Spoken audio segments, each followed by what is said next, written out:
नमस्कार. गावगाडा.com मध्ये मी श्याम पाटील आपणा सर्वांचं पुन्हा एकदा स्वागत करतो. राज्यात महिलांसाठी आता काहीच सुरक्षित राहिलं नाही का?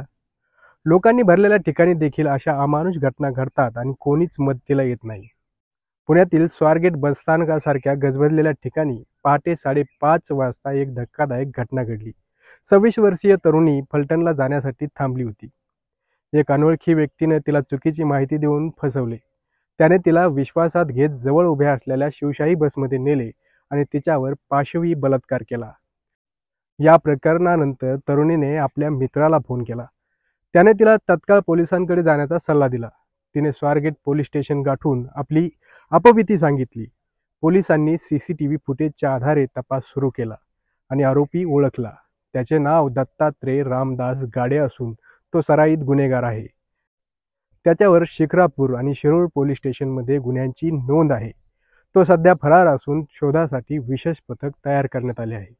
पण प्रश्न असा आहे, राज्यातील महिलांना आता सुरक्षितता नाही का? स्वारगेटसारख्या गर्दीच्या ठिकाणी जर हा प्रकार घडत असेल तर निर्जन ठिकाणी काय परिस्थिती असेल? कोणतीही ठोस उपाययोजना न करता केवळ आश्वासनांवर महिला सुरक्षित होणार आहेत का, हा प्रश्न आता निर्माण होत आहे. तर या घटनेमुळे आता राज्यातलं राजकीय वातावरण देखील तापू लागलेलं आहे. वसंत मोरे यांच्या नेतृत्वाखाली शिवसैनिकांनी स्वारगेट बसस्थानकात धडक मारली.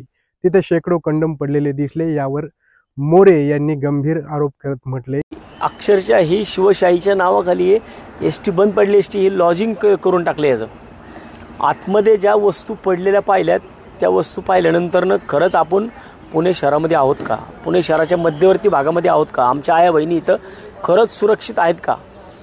की आज हा सगळा जो टोपर असेल याच्यामध्ये जे सुरक्षा कर्मचारी ह्या आगारामध्ये असतील या सगळ्यांवरती कारवाई झाली पाहिजे, याची मागणी आम्ही आज शिवसेना म्हणून करतोय.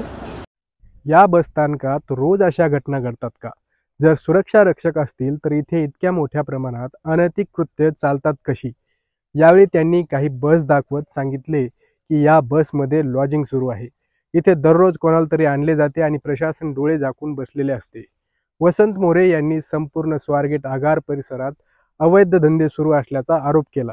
यावर त्यांचा स्पष्ट सवाल होता, बस स्थानकात बलात्कार होतो म्हणजे हे सुरक्षा रक्षक नेमके काय करत होते? यांच्या संगनमतानेच हे प्रकार सुरू आहेत का?